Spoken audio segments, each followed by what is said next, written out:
पूरी ना की जाए। अर्श क्यों हिलता है, इसके मुतालिक अहादीस मुबारका में कई ऐसे अमाल जिक्र किए गए हैं जिनसे अल्लाह पाक का अर्श हिलने लगता है। चुनाचे हुजूर नबी करीम रऊफुर रहीम सल्लल्लाहु ताला अलैहि वालैहि वसल्लम के दो फरामीन हैं।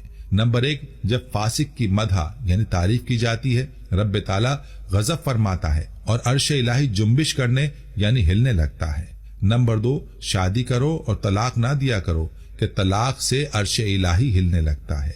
बाज औकात अर्श का हिलना रहमत की वजह से होता है, जैसे कि नबी पाक सल्लल्लाहु ताला अलैहि वालैहि वसल्लम ने फरमाया, अच्छी नीयत अर्श से चिमट जाती है, पर जब कोई बंदा अपनी नीयत को सच्चा कर देता है यानी अपनी नीयत के मुताबिक अमल करता है तो अर्श हिलने लग जाता है।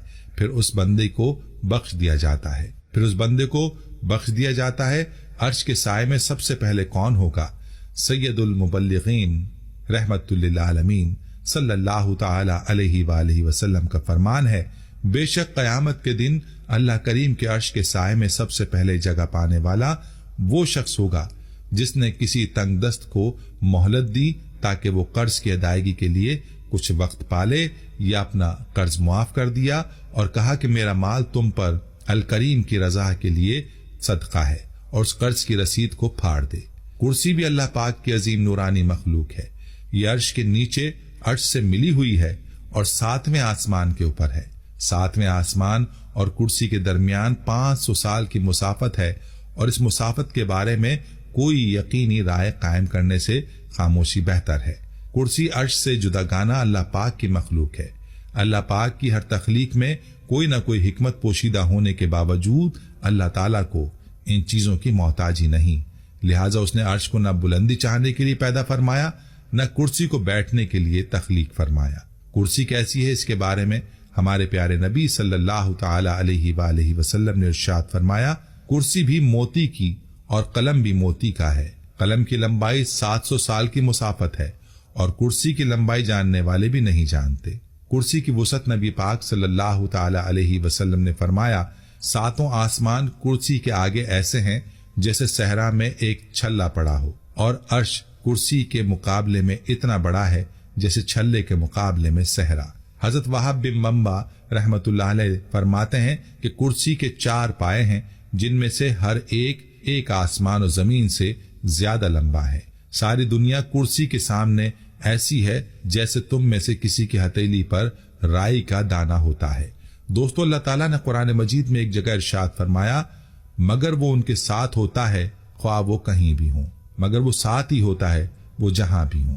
शर्माते हैं लोगों से और नहीं शर्माते अल्लाह से, और वो उनके साथ है जबकि मशवरा करते हैं रात को इस बात का जिससे अल्लाह राजी नहीं, और जो कुछ वो करते हैं सब अल्लाह के काबू में है। और अल्लाह वादहू ला शरीक ही के लिए मशरिक भी और मगरिब भी, सो तुम जिधर भी रुख करोगे वहां अल्लाह की जात अक़दस व आला को पाओगे।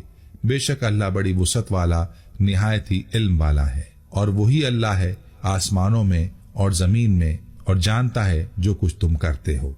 जब मेरे बंदे मेरे बारे में आपसे सवाल करें तो आप कह दें कि मैं बहुत ही करीब हूँ। बेशक मेरा रब करीब और दुआओं को कबूल करने वाला है। वो बड़ा ही सुनने वाला और बहुत ही करीब है, और हम उसकी रगो जान से भी ज्यादा उसके करीब हैं। और दूसरी जगह फरमाया, वो बड़ा मेहरबान अर्श पर कायम हुआ। अल्लाह ही तो है जिसने आसमानों और जमीन को और जो चीजें उन दोनों में हैं सबको 6 दिन में पैदा किया, फिर अर्श पर जा ठहरा। फुरकान, हक व बातिल में फर्क करने वाले कुरान में ही इसका इलाही फैसला नहीं है उस तरह का सा कोई। वही है जिसने उतारी तुझ पर किताब, इसमें बाज आयतें हैं मोहकम यानी इनके माने वाज़े हैं, वो असल हैं किताब की, और दूसरी हैं मुशाबे यानी जिनके माने मालूम या मुअय्यन नहीं। सो जिनके दिलों में कजी है वो पैरवी करते हैं मुतशाबिहात की गुमराही फैलाने की गर्ज से और मतलब मालूम करने की वजह से, और उनका मतलब कोई नहीं जानता सिवाय अल्लाह के। और मजबूत इल्म वाले कहते हैं हम उस पर यकीन लाए, सब हमारे रब की तरफ से उतरी हैं, और समझाने से वही समझते हैं जिनको अक्ल है। इसी तरह मजीद फरमाता है, कैसे मुनकिर हो सकता है वो जो अल्लाह को आसमान अर्श में भी माने। अरे नादान, अल्लाह तो नूर है आसमान